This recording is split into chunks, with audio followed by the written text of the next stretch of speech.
Good evening. Welcome to left and right. తెలంగాణలో రైతాంగం పరిస్థితి రోజు రోజుకి దిగజారుతుంది. రైతులు దీనావస్థలో ఉన్నా కూడా ప్రభుత్వం పట్టించుకోవడం లేదనేది గత కొద్ది రోజులుగా ప్రతిపక్ష పార్టీలు, ప్రజా సంఘాలు, రైతు సంఘాలు చేపట్టిన తాత్కాలికంగా కనబడుతున్న ఒక ఉద్యమ అంశం. తెలంగాణ జేఏసీ దీని మీద దాదాపు అన్ని జిల్లాల్లో ఇప్పటికే తిరిగి ఎక్కడెక్కడ రైతుల పరిస్థితి ఎలా ఉంది అనేది పరిశీలించి ప్రభుత్వానికి ఎప్పటికప్పుడు సమగ్రమైన వివరాలు అందించే ప్రయత్నం చేస్తుంది. అయితే ప్రభుత్వం వైపు నుంచి ఎలాంటి స్పందన ఉండడం లేదనేది జేఏసీ ఆరోపణ. మరోవైపు జస్టిస్ చంద్రకుమార్ గారి ఆధ్వర్యంలోని రైతు సంఘం కూడా ఎప్పటికప్పుడు జిల్లాల్లో పర్యటిస్తూ రైతుల సమస్యను తెలుసుకునే ప్రయత్నం చేస్తోంది. అలాగే కాంగ్రెస్ పార్టీ ఇప్పటికే ఆదిలాబాద్ జిల్లాలో ఒక సభ నిర్వహించింది. ఇవాళ మహబూబాబాద్లో కూడా ఇంకో సభ నిర్వహించింది. వివిధ సమస్యల మీద, ప్రత్యేకించి రైతుల రుణాల మాఫీ మీద ప్రభుత్వం చేస్తున్న తాత్సారం కానీ, రుణమాఫీ అనేది ఒక పెద్ద డ్రామాగా కానీ తయారైందనేది కాంగ్రెస్ పార్టీ చేస్తున్న ప్రధానమైన ఆరోపణ. దాంతోపాటు ప్రాజెక్టుల నిర్మాణం పేరుతో భూములను సేకరిస్తున్న ప్రభుత్వం పరిహారం విషయంలో రైతులకు నష్టం చేస్తుంది. ప్రత్యేకించి మల్లన్న సాగర్ లాంటి అంశాలను తెర మీదకు తీసుకొస్తోంది కాంగ్రెస్ పార్టీ. ఇక ఇలాంటి అంశాలు అన్నీ చాలా ఉన్న నేపథ్యంలో ప్రభుత్వం ఎంతవరకు స్పందిస్తోంది, ప్రభుత్వం అసలు రైతులు పట్టించుకుంటుందా లేదా, రైతులకున్న సమస్యలేంటి, వరుస కరువు గడిచిన 2 సంవత్సరాలుగా వరుస కరువుతో అల్లాడిపోయిన రైతు ఈ ఏడాది వచ్చిన అకాల వర్షాలకు కూడా మనం అనుకున్నాం వర్షాలు బాగా పడ్డాయి అనుకున్నాం, కానీ ఆ వర్షాలకు భారీ ఎత్తునే జిల్లాలో నష్టపోయారు. ఆ నష్టపోయిన రైతుల పరిస్థితి ఏంటి, దాంతోపాటు ఒకవైపు రుణమాఫీ జరగకపోగా మరోవైపు కొత్త రుణాలు ఇవ్వకుండా బ్యాంకులు సతాయిస్తున్న తీరు, అన్నిటికీ మించి కొన్ని జిల్లాలైతే నకిలీ విత్తనాలతో ఇప్పటికే కుదేలైపోయి రైతాంగం రోడ్డున పడింది. ఈ నకిలీ విత్తనాల వల్ల అటు మొలకెత్తకపోగా కొత్తగా పంట వేసుకునే అదును కూడా దాటిపోవడం, పెట్టిన పెట్టుబడి లాస్ అయిపోవడం, ప్రభుత్వం పట్టించుకోకపోవడం, ఇలాంటి అంశాలన్నీ కూడా తెర మీదకి వస్తున్న నేపథ్యంలో రైతులకు సంబంధించి సంఘాలు ఏమంటున్నాయి, పార్టీలు ఏమంటున్నాయి, ప్రభుత్వం ఏమంటుంది, రైతులు ఏమంటున్నారు, అదే ఇవాళ లెఫ్ట్ అండ్ రైట్.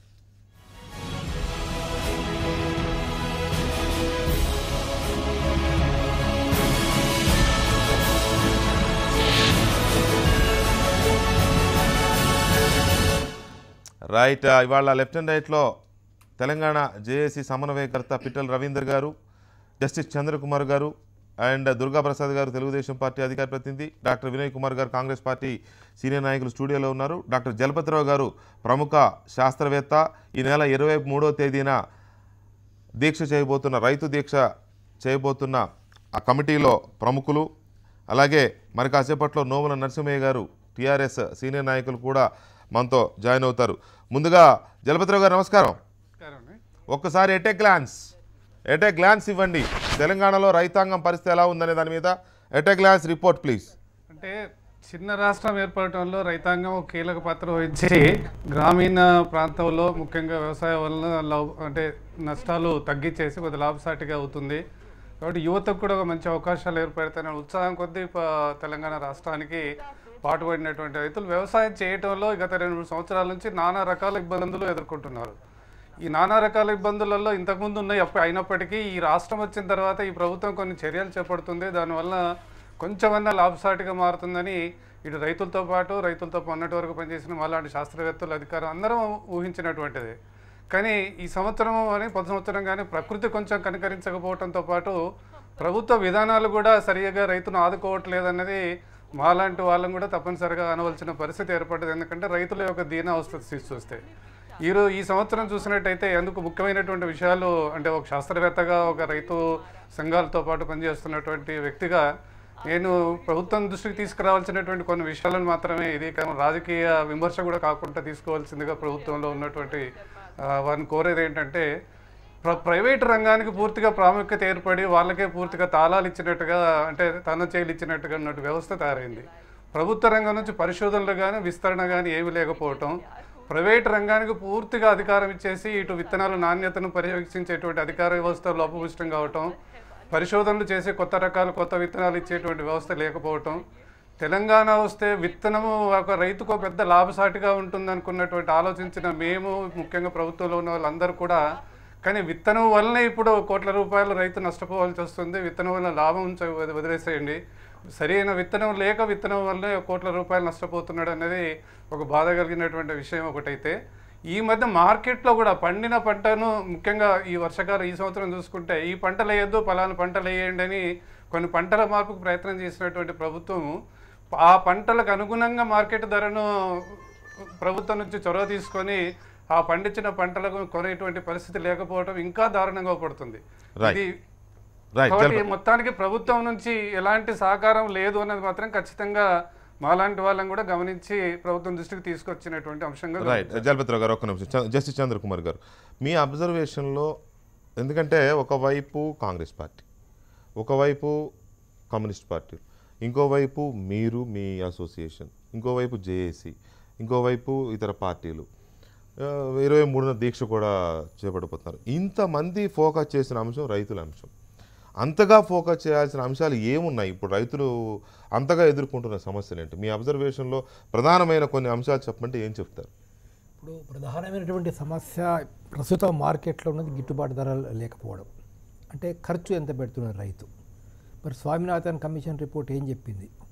ఈరోజు మనం చూసుకుంటే వరికి క్వింటాలకు ఖర్చు దాదాపు 2079 రూపాయలు అవుతున్నది. స్వామినాథన్ కమిషన్ రిపోర్ట్ ప్రకారం మినిమంగా 3119 రూపాయలని ఇవ్వాలి కనీసం. కానీ ఇప్పుడు మార్కెట్లో 1500 కూడా ఇస్తలేరు, 1470.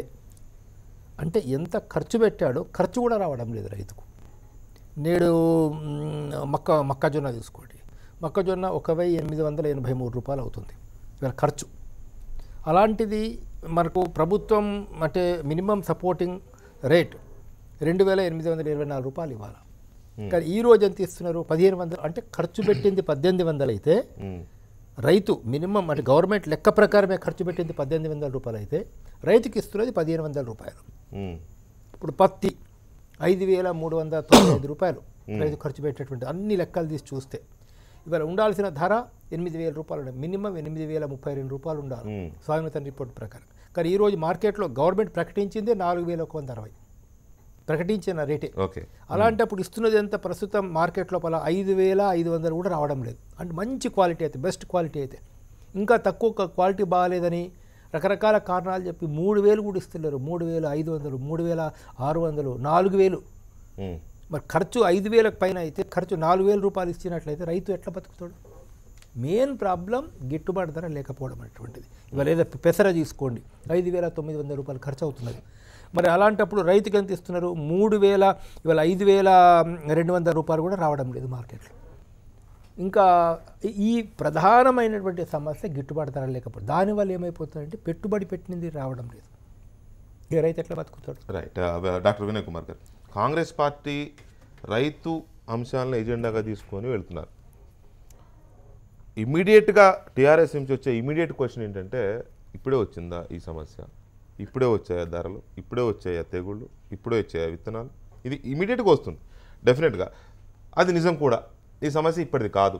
గడిచిన కొన్ని దశాబ్దాలుగా, కొన్ని సంవత్సరాలుగా చూస్తున్నాం. నకిలీ విత్తనాలు అనేవండి, లేకపోతే మార్కెట్లో గిట్టుబాటు ధర దొరకపోనివి, ఇవన్నీ ఎప్పటి నుంచో ఉన్నాయి. టీఆర్ఎస్ కానీ అధికార పార్టీ నాయకులు కానీ తక్కువని అడిగే ఈ ప్రశ్నకి కాంగ్రెస్ పార్టీ ఇచ్చే సమాధానం ఏంటి? మీ అబ్జర్వేషన్ అంటే అసలు ఫీల్డ్లో ఏం జరుగుతుంది? అంటే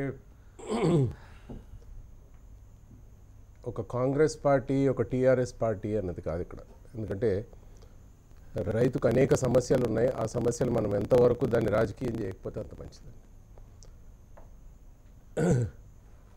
ఒకవేళ కానీ అది రాజకీయానికి వస్తే, ఇంకా కాంగ్రెస్ పార్టీ తరపు నుంచి నేను 2009లో సెంటర్ నుంచి రుణమాఫీ అని అనౌన్స్ చేసాము. అది చేసాము. రాజశేఖర రెడ్డి గారు ఉన్నప్పుడు రుణమాఫీ చేసాము. టీఆర్ఎస్ పార్టీ ఏ అంశాలు లేవనెత్తిందో నేను రుణమాఫీ చేస్తాము, మేము దళితుడిని ముఖ్యమంత్రి చేస్తాము, మేము 12% ముస్లిమ్స్కి ఇస్తాం, ఏది చేయలేదు అని రాజకీయాలు ముందుకు వచ్చే ఆస్కారం ఉంటుంది. కానీ అవి మధ్యలోకి తీసుకురాకుండా మనం ఆలోచించాల్సింది ఏంటంటే, మనం రైతన్న అంటాం, మనకు అన్నం పెట్టేవాడు అంటాం, మన పొట్ట నింపేవాడు అని అంటాం. ఆలోచించాల్సింది ఏంటంటే, రైతు అనే ఒక్క మనిషే ప్రపంచం అంతటా, ఇక్కడే కాదు, తెలంగాణలో కాదు, భారతదేశం, ఏ ఒక్క రోజు కూడా హాలిడే తీసుకొని ఇంట్లో కూర్చోడు. ఏ ఒక్క రోజు నాకు ఇవాళ నేను అలసిపోయాను, నేను ఇవాళ పంటలకి నీళ్లు పోయాను, నా పశువులకి మేత వేయను అంటే కుదరదు రైతుకి. 365 రోజులు పనిచేయాల్సి వస్తుంది. దాంతో రైతు అనేవాడు, మనం ఇవాళ హాలిడే ఎందుకు తీసుకుంటామంటే 5 రోజులు 6 రోజులు పని చేశాక ఒక రోజు మన టెన్షన్ తగ్గించుకోవడానికి తీసుకుంటాం. ఆ పరిస్థితి లేదు. 365 రోజులు పనిచేయాలి. ఆ టెన్షన్ ఎంత ఎక్కువ అవుతుందో మీరే ఆలోచించుకోండి. అలాంటప్పుడు మనం ప్రతి దాంట్లో రైతుని ఆదుకోవాల్సిన బాధ్యత మనది ఉంది. చంద్రకుమార్ గారు అన్నట్టు minimal support price. Minimal support price చాలా ఇంపార్టెంట్ థింగ్. మేము కలిసే చాలాసార్లు దీని గురించి మాట్లాడాము, పోట్లాడాము. దీంతో సహా ఇవాళ ఏమవుతుందంటే చాలా రోజుల నుంచి విత్తనాలు నాణ్యంగా లేవు, నాణ్యతమైన విత్తనాలు రైతుకి ఇవ్వాలి అని పోట్లాడుతుంటే సడన్గా ఇప్పుడు నకిలీ విత్తనాలు ఒకటి మొదలయ్యాయి.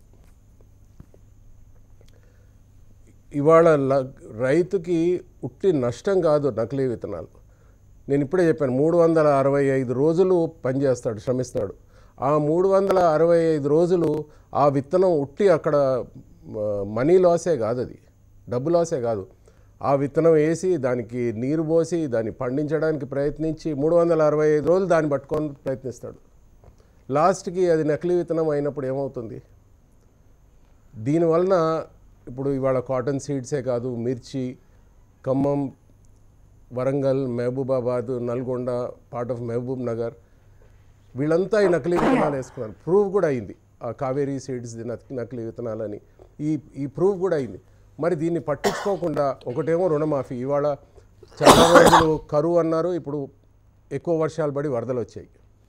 దాంతో రైతు సతమతం అవుతున్నాడు. అతన్ని మనం ఆ నష్టపరిహారం చేయడానికి ఒకటి ప్రయత్నించాలి, ప్లస్ మళ్ళీ కొత్తగా పంటలు పండించడానికి రుణం ఇవ్వాలి, పాత రుణమాఫీలు చేయాలి.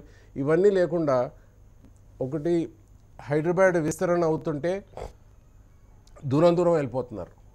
పంటలు అన్నది చాలా దూరం వెళ్ళిపోతుంది. దాన్ని మళ్ళీ హైదరాబాద్లోకి ట్రాన్స్పోర్టేషన్ చేయాలి అంటే ఖర్చు ఎక్కువ అవుద్ది. సో ప్రైసెస్ ఎక్కువ అవుతున్నాయి, పంటలు పండడం లేదు, పంట నష్టపరిహారం అవుతుంది. ఇలాంటప్పుడు రైతు ఎక్కడికి వెళ్ళాలి అన్నది ఎవరి బాధ్యత? నేను ఒప్పుకుంటాను, చాలాసార్లు ఇప్పుడు వచ్చింది కాదు, ఇది పాత టైం నుంచి వచ్చింది కాదు అని అంటున్నప్పుడు తెలంగాణ వస్తే ఇవన్నీ సార్ట్అవుట్ అయిపోతాయి అన్నారు కదా. ఇవన్నీ ప్రాబ్లమ్స్ ఉన్నాయి కాబట్టి మాకు తెలంగాణ కావాలన్నారు. వచ్చిన రోజు మరుసటి రోజు నుంచి ఈ ప్రాబ్లమ్స్ అన్నీ సార్ట్అవుట్ అయిపోతాయి, తెలంగాణ రాగానే ఇంకా మీ కష్టాలు తీరిపోతాయి అన్నట్టు ఒక చిత్రీకరణ జరిగింది రైతులకి. అది ఆ ఆశపడే రైతు వచ్చి రోడ్డు పైన కూర్చున్నాడు, వంట వార్పు అనుకుంటూ చేసుకుంటూ ఇంటి దగ్గర పనులు వదిలేసి చేసుకుంటున్నాడు. దాని తర్వాత ఆత్మహత్యలు తగ్గాయా? ఆత్మహత్యలు ఇంకా పెరిగే వస్తూ ఉన్నాయి. రైట్. సో ఇలాంటి పరిస్థితుల్లో మరి రైతు ఎక్కడికి వెళ్ళాలి? రైట్. దుర్గాప్రసాద్ గారు, తెలంగాణ ఏర్పాటైతే ఈ సమస్యలు ఉండవు అని చెప్పిన మాట వాస్తవమే. కానీ ఈ గడిచిన 2 ఏళ్లతో తెలంగాణ ప్రభుత్వానికి, ఏర్పడిన ప్రభుత్వానికి ఒక యాంపిల్ టైం వచ్చేసింది ఈ సమస్యలన్నీ పరిష్కారం అవ్వడానికి అనేది ఒకటి. ఇప్పుడు ఏవైతే మాట్లాడుతున్నారో నకిలీ విత్తనాలని కానీ లేకపోతే గిట్టుబాటు ధరలు కానీ, ఈ సమస్యలన్నీ ఇప్పుడే వచ్చాయా? ఎందుకు ఇంతగా? 1 కాదు 2 కాదు, ప్రజా సంఘాలు ఇంకా ఏకంగా సైంటిస్టుల రంగంలో దిగారు ప్రభుత్వానికి వ్యతిరేకంగా.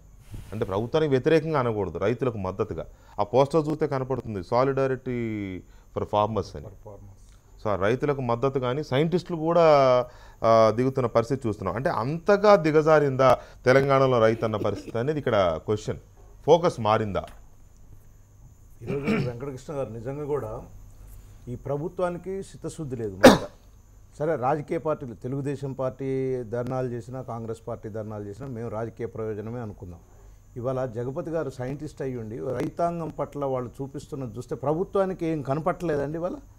ఇవాళ నకిలీ విత్తనాల మీద అసలు ఇద్దరు, హరీష్ రావు గారు కానీ ముఖ్యమంత్రి గారు ఏం చెప్తున్నారు? వరదలు వచ్చి మొత్తం నీళ్లు అన్ని ట్యాంకులన్నీ ఫుల్ అయిపోయినాయి, రైతులు చాలా ఆనందంగా ఉన్నారు, ఇక పడవలు వేసుకొని తిరిగి ఆహ్లాదంగా పోయేది ఒక్కటే మిగిలింది వాళ్ళు చెప్పేది. ఇది ఒక్క డైలాగే ఆగిపోయింది. ఇవాళ నకిలీ విత్తనాలకి ఏమండి, మీరు చట్టం చేయకపోయినా గతంలో 2012లో 133 జీవో ఉందండి నకిలీ విత్తనాల మీద. అసలు విత్తన సంస్థల నుంచి రైతాంగం, రైతు యొక్క సంఘాలు అగ్రిమెంట్స్ చేసుకోవాలి. వాళ్ళ అగ్రిమెంట్కి ఎక్కడైనా డిబేట్ అయితే వాళ్ళు కోర్టులకు పోతారు, చట్ట ప్రకారం వాళ్ళు వసూలు చేసుకుంటారు. నువ్వు ప్రభుత్వం అది అమలయ్యేటట్టు చూడు. పోనీ నకిలీ విత్తనాల మీద నీ అజమాయిషీ లేదు, నీ అధికారులు ఏం పని చేస్తున్నారు? ఇవాళ ఏందండి, మీరు ప్రభుత్వం పత్తి వేసుకోవద్దు అని చెప్పి, సోయాబీన్ వేసుకోమని చెప్పి రాష్ట్ర వ్యాప్తంగా కౌన్సిలింగ్ ఇచ్చారు. ఎక్కడికక్కడికి చర్చా వేదికలు పెట్టి అధికారులను, అగ్రికల్చర్ అధికారులను పంపించేశారు. ఇవాళ సోయాబీన్ ఎంత నష్టం జరిగిందండి? పెద్ద ఎత్తున 60% నాశనం అయిపోయింది కంప్లీట్గా. 180,000 ఎకరాలు సోయాబీన్ కంప్లీట్ ఏమాత్రం లేకుండా భూమిలో ఇదైపోయింది. వాళ్ళకి నష్టపరిహారం ఇవ్వాల్సిన బాధ్యత ఈ ప్రభుత్వం మీద లేదా? సర్ప్లస్ బడ్జెట్ అని చెప్పుకుంటున్నావు కదా, రైతును కాపాడాల్సిన అవసరం లేదా? అసలు విచిత్రం ఏంటంటే ఎవరికి అధికారంలో ఉన్నటువంటి వాళ్ళకి ఎవరికి మంత్రులకు కానీ ముఖ్యమంత్రి గారికి కానీ అసలు రైతు కష్టాల్లో ఉన్నాడు అనేది అవపడపోవడం చాలా శోచనీయమండి. ఇది ఎంత దారుణం అంటే చాలా హ్యాపీగా ఉన్నారని చెప్తున్నారు. ఇవాళ పోనీ ఇవాళ మా పార్టీ కూడా వరంగల్లో మొన్న ఇవాళ కాంగ్రెస్ పార్టీ కూడా మేమంతా చేస్తే ఎంతసేపటికి ఇప్పుడేమో ఎన్నికలు లేవు. అరే రైతులకు జరుగుతుందంటే పోండయా మీరు రాజకీయాలు చేస్తున్నారు. ఇవాళ కోదండరామ్ గారు ఉన్నారు, ఇవాళ రైతుల పక్షాన వారు కూడా విజిట్ చేసి వచ్చారు తెలంగాణ జిల్లాలన్నీ కూడా. అసలు ఏం బాధపడుతున్నారంటే ప్రెస్ల ద్వారా అనేక సార్లు ఈ ప్రభుత్వానికి చెప్పిన చెవు నాట్ల ఇప్పుడు దీక్షకు దిగారు. ఎస్, మా తెలుగుదేశం పార్టీగా మద్దతు కూడా ప్రకటిస్తూ ఉన్నాం ఖచ్చితంగా. ఎందుకంటే రైతు పక్షాన ఎవరు చేసినా సరే పార్టీ ఇదంతా ఏం లేదు, ఒకటే ఏజెండా పెట్టదలుచుకున్నాం. ఇవాళ గవర్నమెంట్ ఎప్పుడైతే టీఆర్ఎస్ ప్రభుత్వం వచ్చిన తర్వాత రాజకీయ పార్టీలు అన్నీ కూడా వాళ్ళ ఎజెండాను పక్కకు పెట్టి రైతు రుణమాఫీ విషయంలో కానీ రైతాంగం ఆత్మహత్యల విషయంలో కానీ ఏ విధంగా అయితే ముందుకొచ్చి పోరాటం చేసి ఆ రోజు 2 రోజులు బంద్ 2 రోజులు ఎక్కడికక్కడ ధర్నాలు చేసి 3వ రోజు బంద్ పిలిపించిన తర్వాత 6 లక్షల రూపాయలు ఈ ప్రభుత్వం ప్రకటించింది. ఏమంటే చనిపోయిన రైతులకు మీరు ఎంతమందికి ఇచ్చారండి? ఇవాళ తెలంగాణ రాష్ట్రంలో వీళ్ళు వచ్చిన తర్వాత 3,000 మంది చనిపోయినారు. 3,000 మంది ముఖ్యంగా మెదక్ జిల్లా ముఖ్యమంత్రి గారి జిల్లాలో చాలామంది చనిపోయారు. మీరు ఎంతమందికి 6 లక్షల చొప్పున ఇచ్చారండి? అది డేటా లేదు. ఇకపోతే రైతుని ఎంత దారుణం అంటే ఒక పక్కన నేను చంద్రకుమార్ గారు చెప్పిన దాంతో కూడా ఏకీపిస్తున్నాను. వాళ్ళకి గిట్టుబాటు ధర రావట్లేదు, అదొక భాగం. గిట్టుబాటు ధర వచ్చేటట్టు స్వామినాథన్ కానీ ఇప్పుడు 10 ఏళ్ల నుంచి అందరం మొత్తుకుంటున్నాం అది అమలు చేయమని. కానీ ఇప్పుడు అది శాశ్వత పరిష్కారం కాకుండా ఇప్పుడు తాత్కాలికంగా వాళ్ళకి ఊరట కల్పించాలి కదండి. ఇవాళ మేము కూడా డిమాండ్ చేస్తూ ఉన్నాం. ఇవాళ పత్తికి కానీ సోయాబీన్ కానీ ఎకరానికి 50,000 చొప్పున నష్టపరిహారం చెల్లించాలి వాళ్ళకి ఇమీడియట్గా. ఇవాళ మీరు గద్వాల కూడా మొన్న జరిగింది చూసినారు. 13 ఏదైతే నకిలీ విత్తన కంపెనీల మీద కోర్టు ఆదేశం ఇచ్చింది ఎకరానికి 50,000 రూపాయలు డిప్రిసియేషన్ కట్టమని. ఈ రోజు వరకు కూడా లేదండి. ప్రభుత్వం దాని మీద కనీసం రైతు పక్షాన్ని నిలబడాలి కదా. ఈ రోజు వరకు ఎలాంటి చర్యలు లేవు అక్కడ కూడా. ఇవాళ ప్రభుత్వం ఇది ఒక్కటే కాదండి, ఇవాళ రుణమాఫీ ఉంది.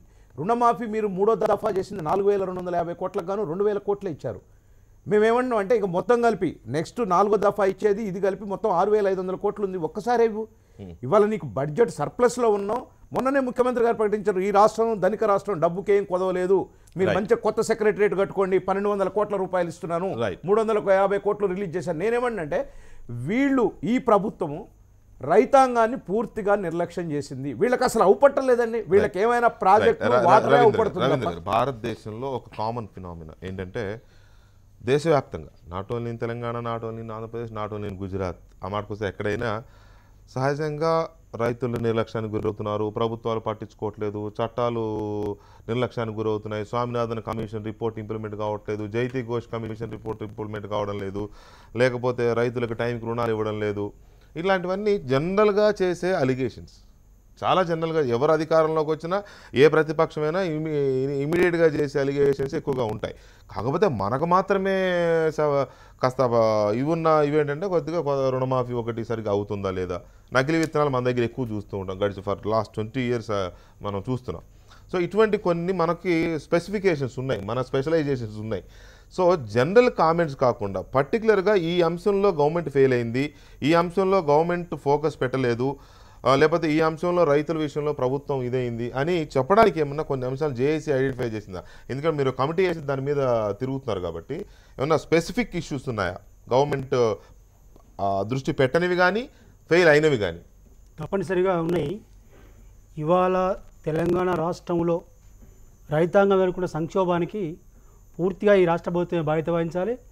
ఈ రాష్ట్ర ప్రభుత్వానికి ఒక స్పష్టమైన రైతాంగ విధానం కానీ రైతుల వైఖరి కానీ లేకపోవడమే ఈ సంక్షోభానికి కారణం అనేది స్పష్టంగా తెలుస్తూ ఉంది.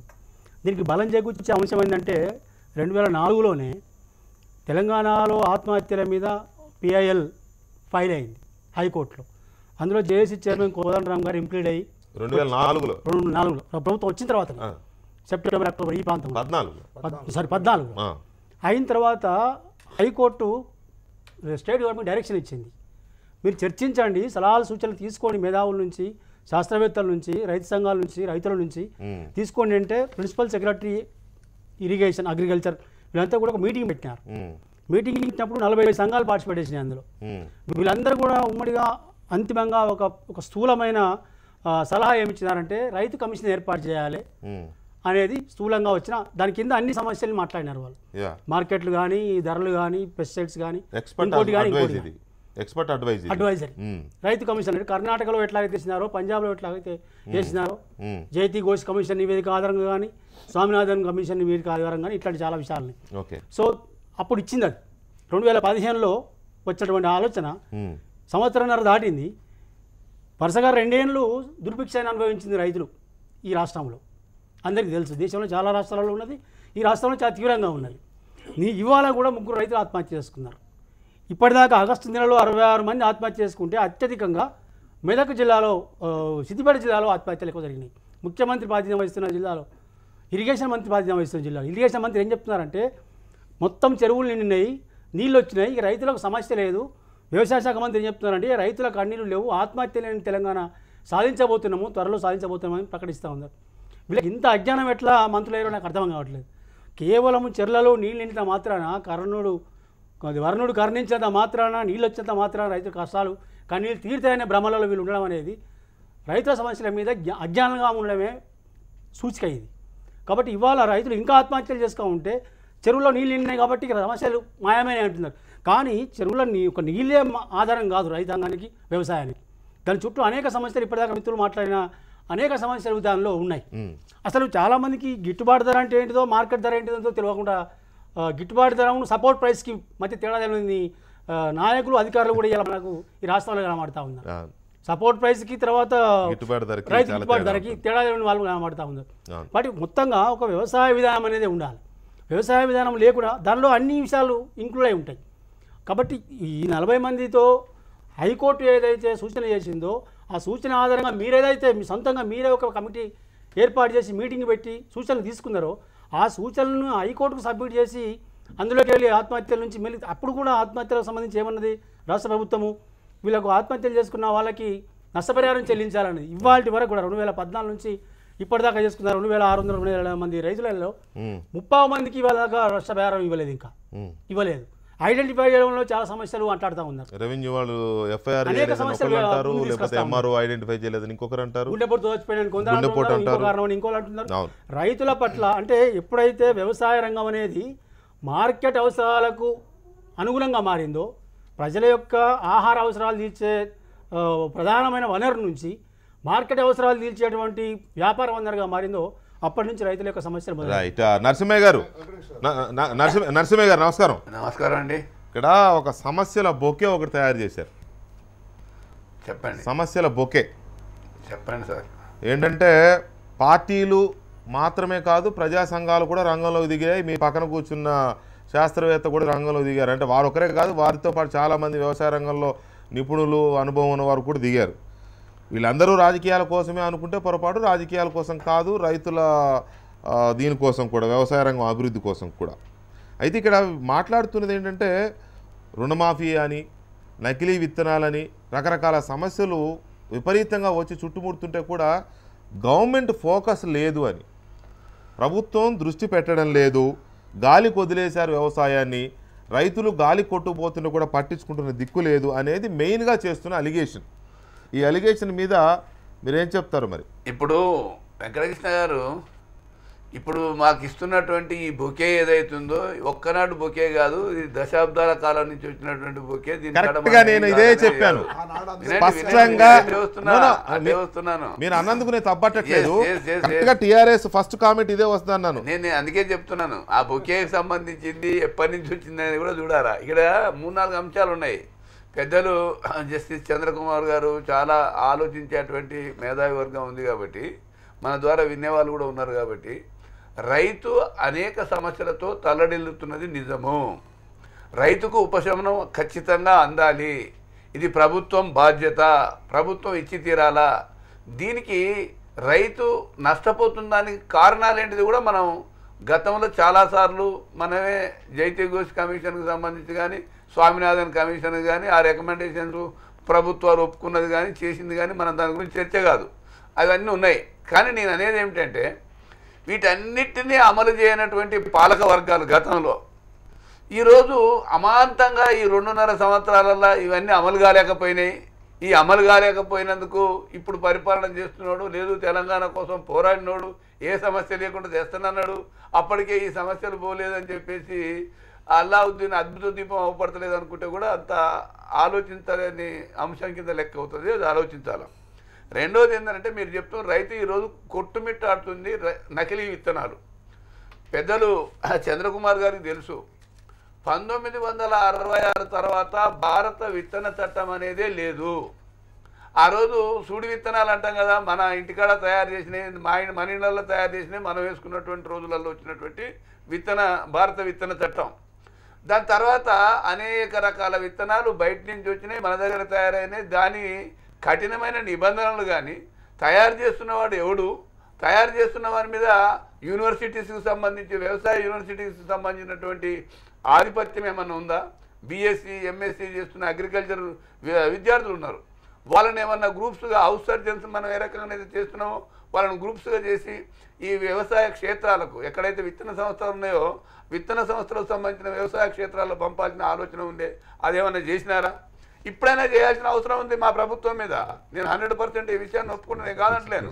కానీ ఈ రోజు ఉన్నటువంటి పరిస్థితులలో రైతు ఆయన కొనే అన్నిటికీ వాడే ధర నిర్ణయిస్తాడు, వాడు అమ్మే ప్రతి వస్తువుకు వాడే ధర నిర్ణయిస్తాడు. అందుకే మధ్యధరారి దోపిడితో కొట్టుమిట్టాడి కొనారిల్లిపోతున్నాడు రైతు.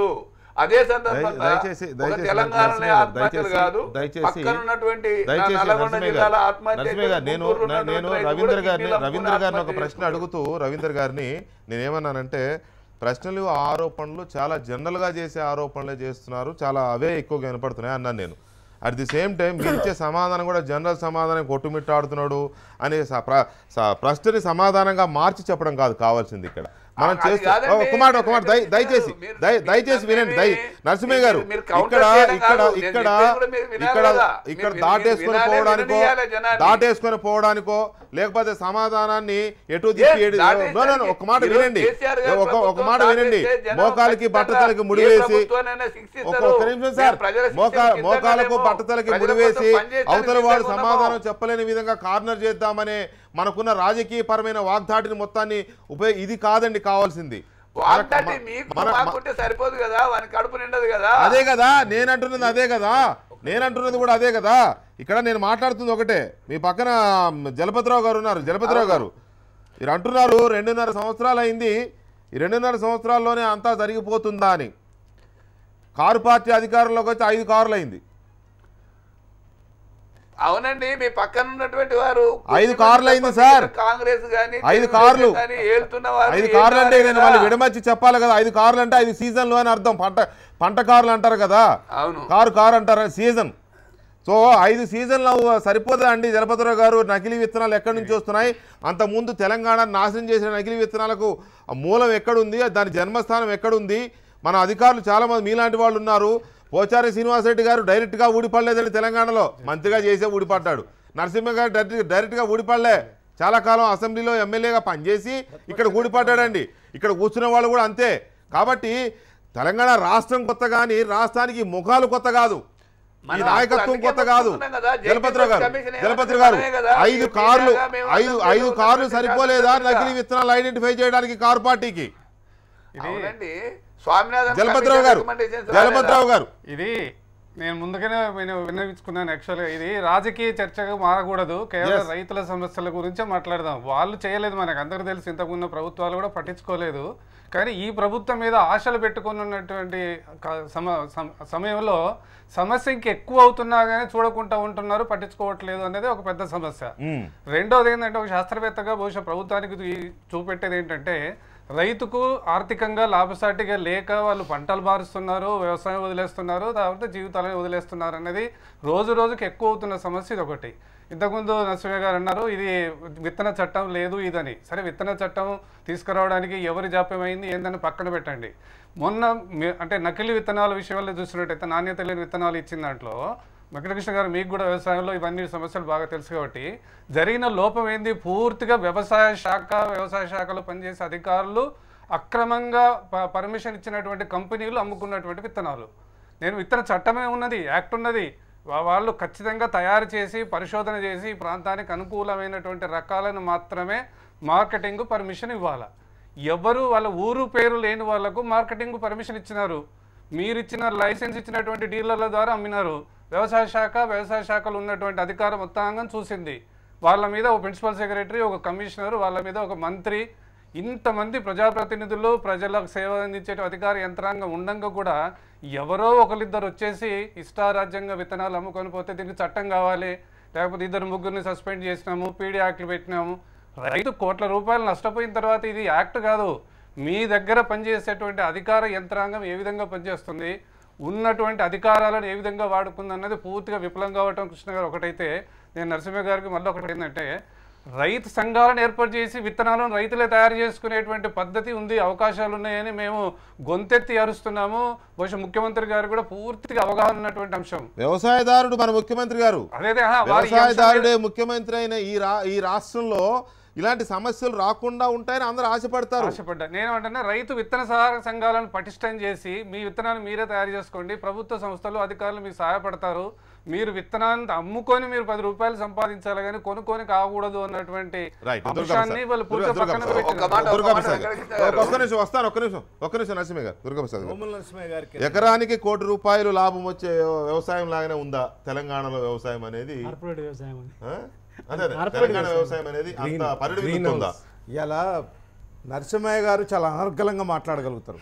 ఎందుకంటే కార్మిక ఒక్క నిమిషం సోదరా, ఒక్క నిమిషం, అటువంటి ₹1 కోటి సంబంధించి రకమైనటువంటి ఫామ్ హౌస్ ఏర్పాటు చేస్తే వస్తుందా రాదా తెలుస్తుంది. ఒక్క నిమిషం, చంద్రబాబు చెప్పండి ఆ మాట. నరసింహయ్య గారు నిజంగా ఈ డిబేట్కి వచ్చింది రైతాంగం గురించి నిజంగా మాట్లాడాలని ఆవేదనకు వచ్చినాం. పార్టీ అధికార ప్రతినిధి అయితే కావచ్చు, జగపతి గారితో కూడా అన్న, ఇది పొలిటికలైజ్ కాదు సార్, కరెక్ట్గా రైతు సమస్య ఏదుందో అదే. మీరేం చేశారు, అనర్గళమైన స్పీచ్ ఇచ్చుకుంటూ రైతు బాధల్లో ఉన్నాడు, నువ్వు కార్మిక నాయకుడుగా మాట్లాడినావు. కానీ ఇలా టీఆర్ఎస్ అధికారంలో ఉంది, మీ ముఖ్యమంత్రి మీ హరీష్ రావు గారు రైతులు చాలా సంతోషంగా ఉన్నారన్నారు. మీరు దాన్ని చెప్పాలా? రెండోది, ఇవాళ 2012లో ఇచ్చినటువంటి జీవో ఏదైతే ఉందో, కనీసం సింపుల్ జీవో 133వ జీవో అమలు చేస్తున్నా సరే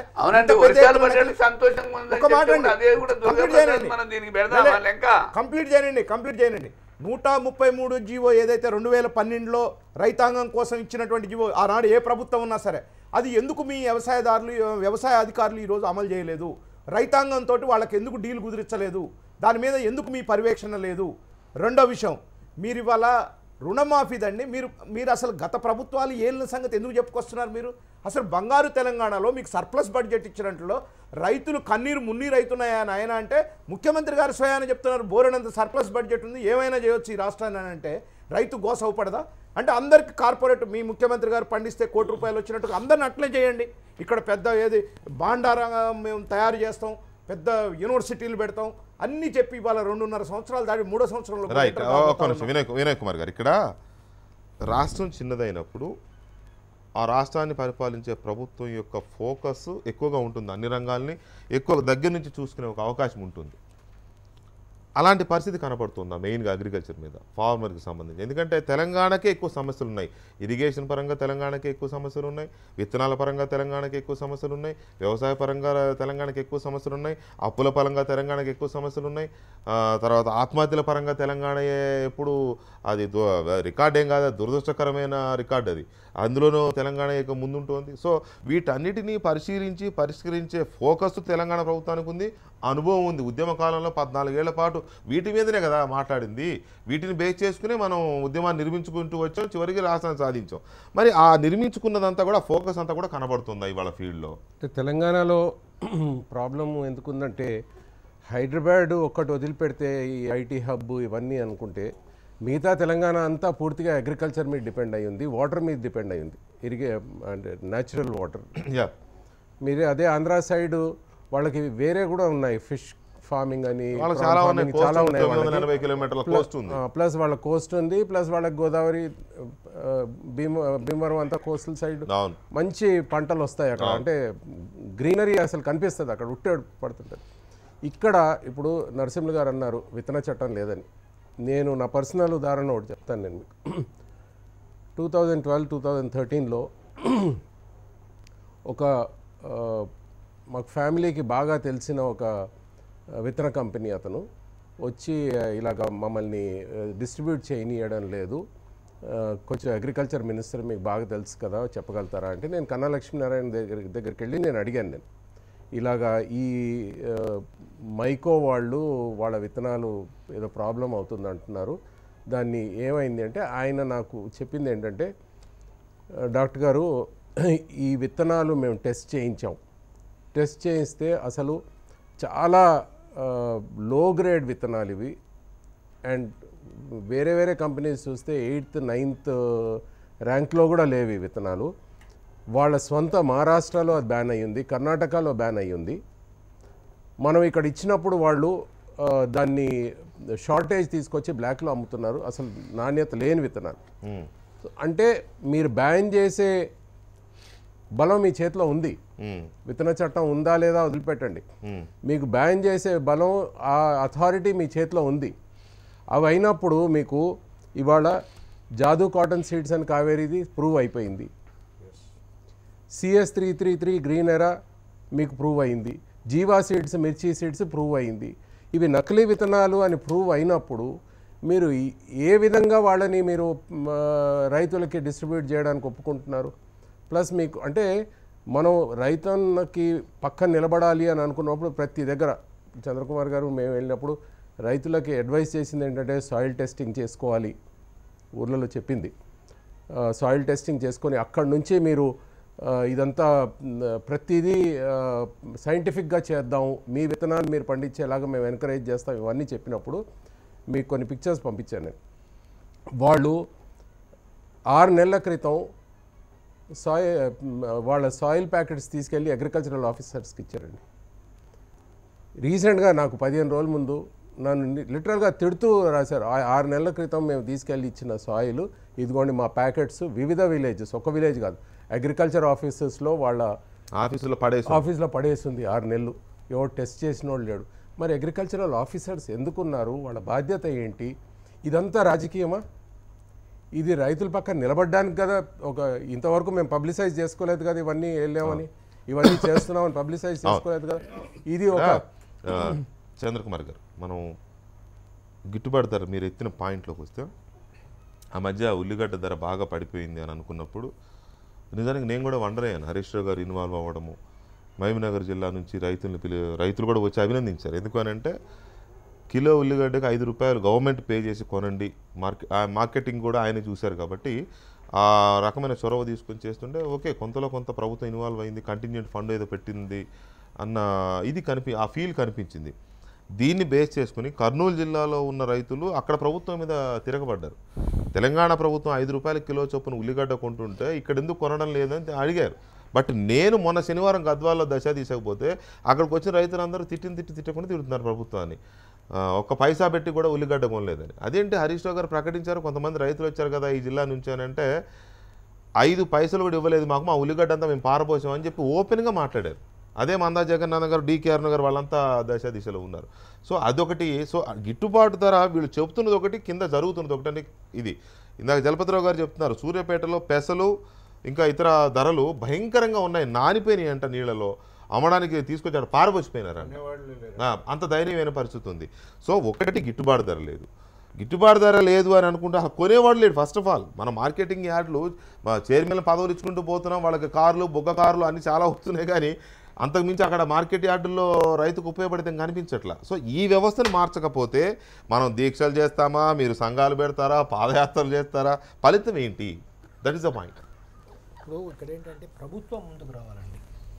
ప్రభుత్వమే ముందుకు వచ్చి ప్రభుత్వ తన సంస్థల ద్వారా తను ఓన్గా పరిచయం, అంటే రిస్క్ వచ్చినప్పుడు ఒక ఇబ్బందికరమైన పరిస్థితి అనేది ఏర్పడినప్పుడు, వ్యాపారస్తులు కొనడానికి ముందుకు రానప్పుడు దానికి ఏంటి పరిష్కార మార్గం ఏంటిది? అంటే వాళ్ళకి రైతుల్ని వదిలిపెట్టేద్దామా? అంటే వాళ్ళ అదృష్టానికి వాళ్ళ యొక్క దీనికి వదిలిపెట్టేద్దాం, వాళ్ళ కర్మకి వదిలిపెడతారా? అలా కాదు కదా. ప్రభుత్వ రంగంలో కొద్దిగా ఇప్పుడు పంట నష్టపోయింది, గత 2 సంవత్సరాలకు పంట నష్టపోయింది. ఈ సంవత్సరం కూడా వర్షాలు పడక నష్టపోయింది, మళ్ళీ అధిక వర్షాల వల్ల నష్టపోయింది. మరి ఆ విషయం రాష్ట్ర ప్రభుత్వానికి తెలియదా? సర్వే చేయించలేరా? మరి నష్టపోయిన రైతులకు నష్టపరిహారం ఇవ్వడానికి ఎవరు అడ్డం వస్తున్నారు? ఇప్పుడు ప్రభుత్వానికి ముందుకు వచ్చి ఎవరెవరికైతే పంట నష్టపోయినారో పంట నష్టపోయినటువంటి రైతులకు నష్టపరిహారం ప్రభుత్వం ఇవ్వచ్చు కదా. దానికి ఎవరు అడ్డం వస్తున్నారు? ఎవరు అడ్డం రారు. అదేవిధంగా ఇప్పుడు గిట్టుబాటు ధరకు గవర్నమెంట్ స్వయంగా స్టేట్ గవర్నమెంట్ కూడా కొంత ప్రైస్ దానికి కల్పించి ఇచ్చి, అంటే ఒక సపోర్టింగ్ ప్రైజ్ అనేది ఇచ్చేసి ప్రభుత్వ రంగంలో దిగి పర్చేజ్ చేయొచ్చు. ఇప్పుడు గిడ్డంగులు అవన్నీ అంటే ప్రభుత్వం ఏర్పాటు చేసుకోవచ్చు, కానీ ఇవాళ రైతు గిడ్డంగులో అసలు గిడ్డంగులే ఒకటి గిడ్డంగులో పెట్టి వేటి చేయలేడు. ఇప్పుడు ఆల్రెడీ అప్పుల భారం ఉంటుంది, కట్టుకోవాల డబ్బులు, ఆర్థికపరమైన ఇబ్బందులు ఉంటాయి, పంటను తీసుకొచ్చి నిలువ పెట్టుకోలేడు రైతు. అలాంటప్పుడు రిలీఫ్ ఎవరు ఇస్తారు? ఎట్లా ఇవ్వాలి రిలీఫ్ ఎలా దొరుకుతుందంటే ప్రభుత్వం ముందుకొచ్చి కొనుగోలు చేసినప్పుడు. ఒకటా ఎక్కడైతే పంటలు నష్టపోయినాయో నష్టపరిహారం ఇవ్వాలండి. నష్టపరిహారం ఇవ్వడం ప్రభుత్వం చేతిలో పని, రాష్ట్ర ప్రభుత్వం చేతిలో పని. దానికి ఎవరిది అవసరం లేదు. వాళ్ళ ప్రభుత్వం కనుక తలుచుకుంటే నష్టపోయినటువంటి దాని నష్టాన్ని దీనికి సెంట్రల్ గవర్నమెంట్ కూడా మీకు వస్తుంది. వీళ్ళు కనుక నష్టపరిహారాన్ని సరైనటువంటి పద్ధతి రూపంలో అంచనా వేసి సెంట్రల్ గవర్నమెంట్ కనుక మనకు రిపోర్ట్ పంపించినట్లయితే అక్కడ నుంచి మనకు ఏడు కూడా వస్తుంది. వచ్చిన ఏడుని కూడా పంచడం లేదు. అంటే 750 కోట్లు ప్లస్ వీళ్ళ షేర్ ఇవ్వాలి. రాష్ట్ర ప్రభుత్వం 190 కోట్లు కలిపి 1000 కోట్లు పంచాలి. సబ్సిడీ ఈ రోజు వరకు ఇవ్వలేదు. కేంద్రం నుంచి వచ్చినాయి. అసలు ఆ బడ్జెట్ ఎడిపోయిందో కూడా చెప్పట్లేదు ప్రభుత్వం. అందుకని ఏంటంటే రైతుల పక్షాన మాకు చేతిలో నరసింహ గారు చెప్తున్నారు. దీనికి చెప్పాలా ఈ రోజు వరకు 1000 కోట్లు ఇన్పుట్ రాష్ట్ర ప్రభుత్వం చేతిలో 3-4 అంశాలు ఉన్నాయండి. ఒకటి అప్పుల మాఫీ, ఒకటి ప్రభుత్వం తలుచుకుంటే వెంటనే చేయొచ్చు. అంటే కట్టాల్సినటువంటి ఒక మిగతా బకాయిలు కట్టేసి రైతాంగానికి కొత్త అప్పులు ఏ రైతుకు కొత్త అప్పు రాలేదండి. వీళ్ళు ఇచ్చినటువంటిది కేవలం వడ్డీకే సరిపోయింది తప్పించి ఒక్క రైతుకు కూడా అప్పులు రాలేదు. జస్ట్ బుక్ అడ్జస్ట్మెంట్ చేసినారు కొనుక్కుంటున్నారు. ఎవరికి ఈవెన్ సబ్సిడీలను కూడా ఇంట్రెస్ట్ కింద కలుపుకున్న అనేక ఎగ్జాంపుల్స్ మేము ఇవ్వగలుగుతాం. అసలు సబ్సిడీలను కూడా వడ్డీ కింద జమ కట్టుకునేటువంటి ఒక పరిస్థితులు లేవు. ఒకట రైతు చేతిలో డబ్బులు లేవు, రైతులకు అప్పులు లేవు. ఇది రాష్ట్ర ప్రభుత్వం చేయొచ్చు. నష్టపోయిన రైతులకు పరిహారం ఇవ్వచ్చు. ఇప్పుడు నకిలీ విత్తనాలు అంటున్నాం. మరి నష్టపోయినటువంటి వాళ్ళకు ప్రభుత్వం అంచనా వేయచ్చు కదా.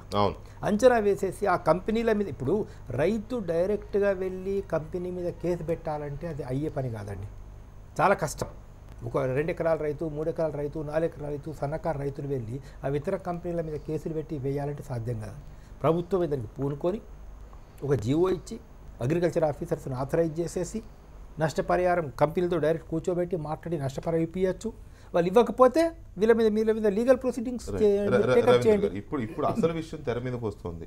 రుణమాఫీ అనేది సరిగా లేదు, చేస్తామని అనడం వల్ల, ప్రభుత్వం చేస్తామనడం వల్ల రైతులకు లాభం జరగలేదు, నష్టం జరిగింది అనేది ఒక పాయింట్ ఏదో ఎక్కువ మంది మాట్లాడుతూ ఉన్నారు. అదేంటి అని అంటే రుణమాఫీ చేస్తామని ఇనిషియల్గా విడతల వారీగా చేయడంతో అది కాస్త వడ్డీకే సరిపోతూ ఉంది. వారు అన్నట్టు బుక్ అడ్జస్ట్మెంట్లు అవుతున్నాయి కొన్ని చోట్ల. అది కాలేదు, అది వచ్చేంత వరకు మీరు కడితేనే రుణం ఇస్తామని చెప్పి కొత్త రుణాలు ఇవ్వకపోవడం, ప్రభుత్వం ఇంకా మీ అకౌంట్లో క్రెడిట్ చేయలేదు కాబట్టి ముందు మీరు కట్టండి, వస్తే అప్పుడు ఇస్తామని బ్యాంక్ వాళ్ళు చెప్పడం, ఇలాంటి చాలా ఒక గ్లమ్జీ వ్యవహారం ఒకటి తయారైంది బ్యాంక్స్లో. దీనివల్ల రుణమాఫీ ప్రభుత్వం ఏమో ఇప్పటికి 2 దఫాలుగా 4250, 4250, 8500 కోట్లు చేశాము, ఈ 3వ దఫాది కూడా సగం చేసామని ప్రభుత్వం చెబుతుంది. ఫీల్డ్ నుంచి వస్తున్నదేమో రుణమాఫీ వల్ల నష్టం తప్ప లాభం జరగలేదని ఫీల్డ్ నుంచి వస్తుంది. అసలు యాక్చువల్ రైతుల ఫీలింగ్స్ ఎలా ఉన్నాయి? రుణమాఫీ వల్ల ఎవరైనా ప్రభుత్వం 17,000 కోట్లు రుణమాఫీ కోసం ఇచ్చిందంటే ఎంతో అంత దాని ఫలితం రావాలి, రైతులకు లాభం జరగాలి. ప్రభుత్వం నిజంగా ఏమాట కాబట్టి మనం అంటే ఓపెన్గా మాట్లాడుకుంటే ఒక ప్రభుత్వం 17,500 కోట్ల రూపాయలను రుణమాఫీ కోసం ఇస్తూ రుణమాఫీ చేస్తుంది అని అంటే రైతులకు లాభం జరగాలి. అది లాభం జరగకపోగా నష్టం జరుగుతుందంటే ఎక్కడో లోపం ఉంది, ఎగ్జిక్యూషన్లో లోపం ఉంది. డబ్బుకు డబ్బు పోతుంది, ప్రభుత్వం అనుకునే చేస్తున్నా కూడా దాని ఫలితం రావట్లేదు. What is the problem? మౌలికమైన సమస్య ఏంటంటే ఈ ప్రభుత్వానికి వ్యవసాయ రంగం మీద ప్రేమ లేదు, ఒక స్పష్టమైన వైఖరి లేదు, స్పష్టమైన విధానం లేదు.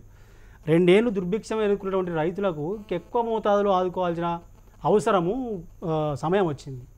కనీసం సెంట్రల్ గవర్నమెంట్ నుంచి ఇన్పుట్ సబ్సిడీ కూడా పంచడానికి కూడా ఇప్పటిదాకా లేదు. ఇప్పుడు ఆ రుణాల మాఫీ కూడా మీరు చెప్పినట్టు అనేక సమస్యలలో ఉండదు. అది ఏమాత్రం కూడా రైతుకు ఉపశమనం ఇచ్చే విధంగా లేదు. ఈ 2.5 ఏళ్ళ నుంచి చూస్తుంటే ఎక్కడ కూడా అది ఉపశమనంగా భావిస్తలేరు రైతులు. కొత్తగా రైతులను ఒకవేళ విత్తనాల కోసమో లేకపోతే ఇంకో అవసరానికో వ్యవసాయ అవసరానికో రుణం కోసం రైతు పోతే వడ్డీ వ్యాపారి కూడా ఇవాళ నమ్మే పరిస్థితి లేడు. రేపు పొద్దుగాల మళ్ళీ ప్రభుత్వం రేపు ఎన్నికల అవసరాలకి ఈ ప్రైవేట్ వాటిని కూడా మాఫీ చేస్తుందేమో భయంతో కూడా ఇవాళ కొన్ని గ్రామాలలో రైతులను రాణిస్తారు దగ్గరికి. అంటే నెగిటివ్ ఇంపాక్ట్ అనేది రైతు రుణ మాఫీకి సంబంధించిన ఒకేసారి ఇవ్వకపోవడం వల్ల ఈ ఇంపాక్ట్ రిపర్కషన్ కూడా రైతులు ఎదుర్కొంటా ఉన్నారు. కాబట్టి ఇప్పుడు 2014 జూన్ 2వ తారీఖు నాడు పరేడ్ గ్రౌండ్లో ముఖ్యమంత్రి గారు మాట్లాడుతూ ఒక అగ్రికల్చరల్ సైంటిస్ట్ కంటే చాలా బ్రహ్మాండంగా మాట్లాడినాడు. ఏమన్నారంటే తెలంగాణలో ఉన్న శీతోష్ణ స్థితి పరిస్థితుల కారణంగా ఇది ఇండియాకు సీడ్ బౌల్గా తెలంగాణ ఏర్పాటు చేస్తామన్నారు. విత్తన భండాగారంగా చేస్తామన్నారు ఇవాళ. ఇప్పటిదాకా కూడా ఒక సీడ్ కార్పొరేషన్ ఏర్పాటు చేయలేదు. అవకాశం ఉంది. సీడ్ కార్పొరేషన్ అయిపోతే ఇప్పుడు నకిలీ విత్తనాల గురించి ఇంత ఇవాళ జరుగుతున్న ఆత్మహత్యలు కూడా నకిలీ పురుగుల మందుల నుంచే వస్తున్నాయి. రెండవది, మీరు హైకోర్టుకి ఏదైతే సబ్మిట్ చేశారో 40 సంఘాలతో ఏర్పాటు చేసినటువంటి మీటింగ్లో వచ్చిన సూచనల ఆధారంగా హైకోర్టుకు ఆత్మహత్యల మీద ఇచ్చిన రిపోర్టులో మీరిచ్చిన పాటిస్తామని ఇచ్చినటువంటి హామీలే ఇంతదాకా అమలు చేయలేదు. సో ప్రభుత్వం యొక్క విధానమే ఒక విధానం లేదు. అందుకని అల్టిమేట్గా అందరు కోరుతుందంటే ఇలా రేపు 23 తారీఖు నాడు ఇందిరా పార్క్లో ధర్నా కూడా ఎందుకు చేస్తున్నామంటే ఒక సమగ్రమైన వ్యవసాయ విధానం అనేది ఈ రాష్ట్రానికి అవసరం. గత పాలకుల మీద మనం చాలా దుమ్మెత్తిపోసినాము. ఇప్పటిదాకా మిత్రులు కూడా చాలా అదే ఎస్కేప్కు మాట్లాడుతూ ఉన్నారు. అది జరిగిపోయింది. ఒకవేళ అది అందరూ అనుభవించినా అయిపోయింది. కానీ ఇవాళ 2.5 ఏళ్ళు అయింది, తక్కువ సమయం ఏం కాదు. మీరు నిజంగానే దీన్ని సవరించదలుచుకుంటే ఈ 2.5 ఏళ్లలో ఈ మీరు మాట్లాడే విధానాలు 2 విధానాలు, హైకోర్టుకి ఇచ్చిన విధానము సమగ్రమైనటువంటి వ్యవసాయ విధానం తీసుకొచ్చే అవకాశం ఉండే, రెండవది విత్తన కార్పొరేషన్ ఏర్పరిచే అవకాశం ఉండే, ప్రభుత్వ రంగం నుంచే విత్తనాలు సప్లై చేసే అవకాశం ఉండే, ప్రభుత్వ రంగం రైతు సంఘాలు ఏర్పాటు చేసి విత్తనాలను ఉత్పత్తి చేసే అవకాశం ఉండే. ఇవి ఏమీ చేయకుండా కేవలం గత పాలకులను తిట్టుకుంటూ అన్ని రంగాలలో మరి ఇవాళ మీకు యాదాద్రికి డెవలప్మెంట్ అథారిటీ ఏర్పాటు చేయమని ఎవరు అడిగినండి? వేములవాడకు డెవలప్మెంట్ అథారిటీ ఇంత అవసరం ఏమున్నది? ఇవాళ మిషన్ భగీరథకు 22,000 కోట్ల రూపాయలు అప్పు తీసుకొచ్చారు. 22,000 కోట్ల రూపాయలు అప్పు తీసుకొచ్చారు మిషన్ భగీరథకి. అదంతా ప్రయారిటీ కాదు. బట్ ప్రయారిటీని ఫిక్స్ చేయడంలోనే ప్రభుత్వం యొక్క వైఖరి స్పష్టమవుతా ఉంది. వ్యవసాయ రంగానికి ఇప్పుడు తెచ్చినటువంటి 67,000 కోట్లు వచ్చారు కదా, అందులో ఎన్ని కోట్ల రూపాయలు వ్యవసాయ రంగానికి మీరు అప్పులలో ఎన్ని కోట్లు వ్యవసాయ రంగానికి ఖర్చు చేస్తున్నారు? అందుకనే చేసి అడిగింది. నేను అంటున్నది అదే, ఫోకస్ సరిగా లేదా, అగ్రికల్చర్ మీద ఫోకస్ పెట్టడం లేదా, క్లోజ్ మానిటరింగ్ చేసే అవకాశం కూడా ఫోకస్ లేకపోవడం వల్ల మిగతా వాటి మీద ఫోకస్ ఎక్కువైపోయి దీని మీద మానిటరింగ్ లేకుండా పెట్టుబడి కేంద్రంగా 6,000 కోట్లు పెద్ద లెక్కలో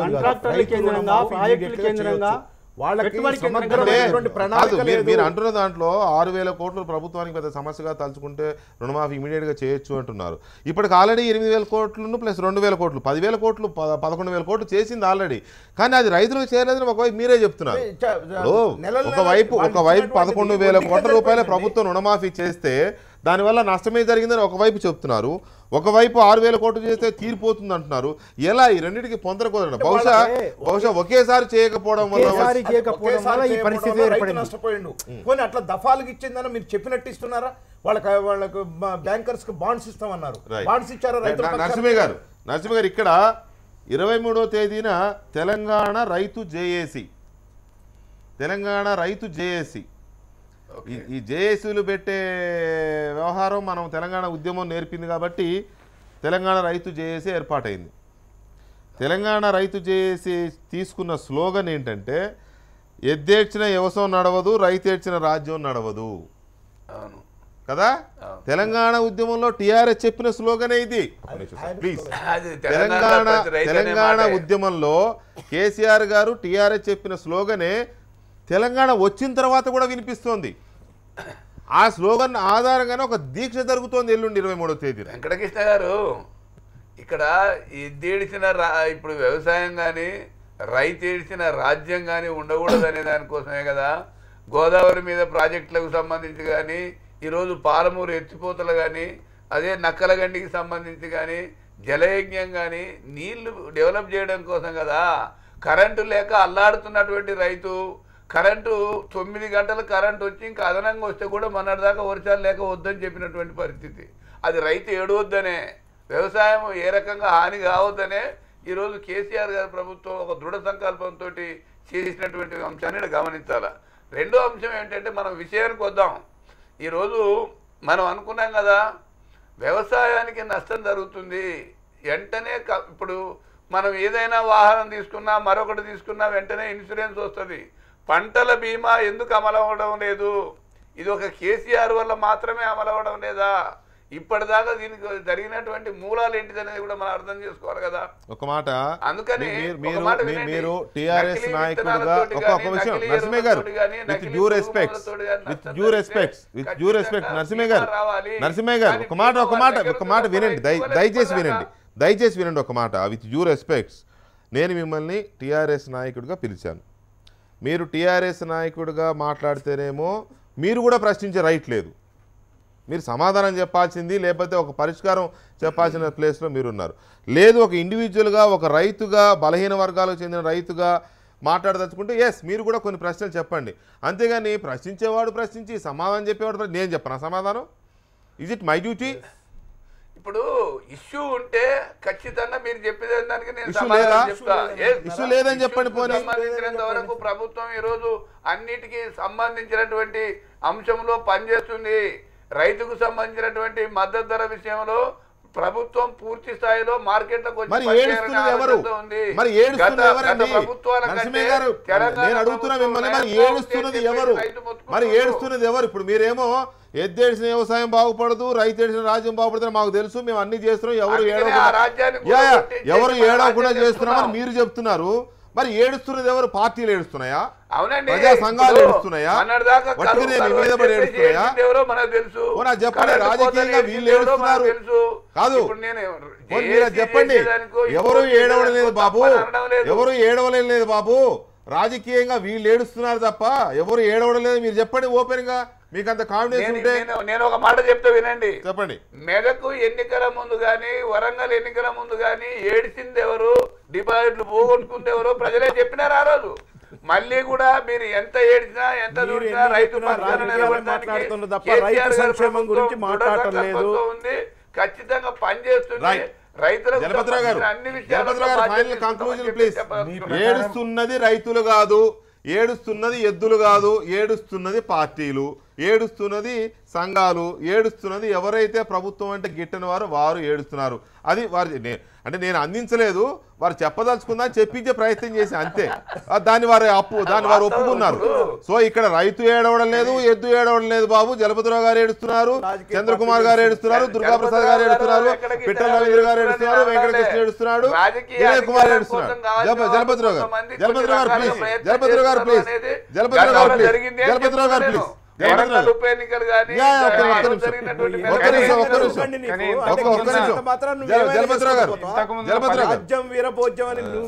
ఇంతకు ముందున్న ఫలితాలు రాజ్య పార్టీ పక్కన పెడితే అండి, నరసింహ గారు చెప్పినట్టుగా ఇరిగేషన్ ప్రాజెక్టులు కడతాము, ఎలక్ట్రిసిటీ ఇచ్చామని చెప్తున్నారు. దాని మీద ఎవరికి అభ్యంతరం లేదు, మెచ్చుకుంటున్నారు.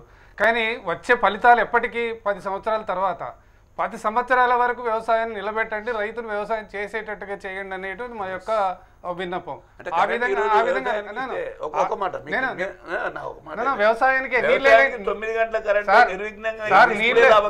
బోర్ బావులలో నీళ్ళు లేనప్పుడు 9 గంటలు ఇచ్చినా 3 గంటలు ఇచ్చినా పెద్ద డిబేట్లకు వదిలేడు, సమయం తగ్గుతుంది. కాబట్టి వెంకటకృష్ణ గారు, ఈ ప్రోగ్రాం ద్వారా నేను ముఖ్యంగా ప్రభుత్వం నుంచి వచ్చినటువంటి వీరికి నేను విన్నపము, ఒక సమాజంలో ఉన్న వాళ్ళకి ఏంటంటే, రైతు పరిస్థితి మేము శాస్త్రవేత్తగా గమనించాము, రైతు సంఘాలుగా చూసాం కాబట్టి రైతు పరిస్థితి ఏమాత్రం బాగాలేదు. వాళ్ళు వ్యవసాయం మానేస్తున్నారు, జీవితాలు మానేస్తున్నారు, పంటలు మారుతున్నాయి, రేపు ఆహార సంక్షేమం వచ్చేటువంటి అవకాశాలు ఉన్నాయి. కాబట్టి మీరు చేసే ప్రయత్నం పార్టీ పరంగా దీర్ఘకాలిక చర్యలు అవి. కానీ స్వల్పకాలిక చర్యలు చేపట్టకపోతే అప్పటి వరకు రైతు బతికుండేటట్టుగా లేడు. కాబట్టి చేయవలసినవి చాలా ఉన్నాయి. ప్రభుత్వ రంగ పరిశోధనలు పెంచండి, విస్తరణ పెంచండి. కమ్యూనికేషన్ టెక్నాలజీ తోటి అనుభవం మన ఐటీ మంత్రి గారు పెద్ద దేశాల్లో తిరిగి వస్తున్నారు. మరి గ్రామాలకు కనీసం మాట్లాడుకునేటువంటి సౌకర్యం లేదు. ప్రైవేటు కంపెనీలు పూర్తిగా విచ్చలవిడిగా వ్యాపారం చేస్తున్నది, విస్తరణ చేస్తున్నది. వాళ్ళు చెప్పిందే వేదం, వాళ్ళు అమ్మిందే కొనాలి, వాళ్ళు పండించిన వాళ్ళు ఏ రేటు కొంటుంటే చూస్తూ కూర్చున్నారు. మీరు ఏదో చేస్తున్నారని మాత్రం మేము క్షేత్రస్థాయిలో గమనించాం కదా. ప్రభుత్వం నుంచి ఎలాంటి చర్యలు లేవు. ఓన్లీ ఇరిగేషన్ ప్రాజెక్ట్స్ కడతామని చెప్తున్నారు. దానివల్ల చూస్తూ ఊరుకుంటున్నాం మాలాంటి వాళ్ళం. కానీ మీరు పాలమూరు రంగారెడ్డి ప్రాజెక్టు కూడా నేను పూర్తిగా క్షేత్రస్థాయిలో పరిశీలించి ఆ నీళ్లతో పాటు ఏ పంటలు వేయాలి ఏమైనా పూర్తిగా వివరణ రిపోర్ట్ కూడా ఇచ్చినటువంటి వాళ్ళమే. కానీ నాకు తెలుసు ఆ ప్రాజెక్టు ఇంప్లిమెంట్ అయ్యి వచ్చేసరికి ఎన్ని సంవత్సరాలు పడుతుంది. అప్పటి వరకు ఆ ప్రాంతంలో ఏంటిది అన్నదే పెద్ద సమస్య. కాబట్టి ఇమీడియట్ గా రుణాల మాఫీకి సంబంధించి ఉన్న లోపాలను సరిదిద్దడం, ఇమీడియట్గా నకిలీ విత్తనాలు, ఇమీడియట్గా ఈ కరువుకు సంబంధించిన పరిహారాలు అందించడం, ఇమీడియట్గా నకిలీ విత్తనాలతో నష్టపోయిన రైతులు గత సంవత్సరం కానీ అంత ముందు సంవత్సరం నష్టపోయిన రైతులకు పరిహారాలు ఇమీడియట్గా అందించడం, గిట్టుబాటు ధరలకు సంబంధించిన చర్యలు తీసుకోవడం ఇమీడియట్గా, very immediate with immediate effect. ఆత్మహత్యలు చేసుకున్నటువంటి రైతు కుటుంబాలకు అసలు పరిహారాలు అందించడం, వాటిని ఐడెంటిఫై చేయడంలో జరుగుతున్న లోపాలను సరిదిద్దడం, అసలు ఆత్మహత్యలకు వెళ్లకుండా ఒక చైతన్యవంతమైన కార్యక్రమాలు రూపొందించడం అనేది ఇమీడియట్ గా తీసుకోవాల్సిన అవసరం ఉందనేది ఓవరాల్ గా ఈ డిబేట్ లో మనకు తేలుతున్నది. దీని మీద ఇక ప్రభుత్వం ఎలా స్పందిస్తుందో చూద్దాం. జలపతిరావు గారు, thank you very much. Narasimhaiah గారు, థ్యాంక్ యూ. అయ్యా నమస్కారం. ఎవరు ఏడవట్లేదు, ఎవరికి ఏడవాల్సిన అవసరం లేదు. ఏడిస్తే గీడిస్తే దెబ్బతిన్న రైతాంగం ఏడుస్తోంది. ఏడిస్తే గీడిస్తే మనకు తెలుసు. గత ఏడాది కబేలాలకు తరలిపోయిన ఎద్దులు ఆవులు ఏడ్చాయి, గేదెలు ఏడ్చాయి తప్ప నేను జలపతిరావు గారు లేకపోతే ఇక్కడ ఉన్న వాళ్ళు ఏడవట్లేదు. నరసింహ గారు రోజు ఎడ్లతోటే ఉంటున్నాడు ఎక్కడికి ఏడుస్తులేదా ఎద్దు? ఖచ్చితంగా వ్యవసాయం thank you very much Vinay గారు అండ్ దుర్గాప్రసాద్ గారు, చంద్రకుమార్ గారు అండ్ రవీంద్ర గారు, థ్యాంక్ యూ వెరీ మచ్. ఇది ఇవాళ డెఫినెట్. మళ్ళీ రేపు కలుద్దాం. Good night.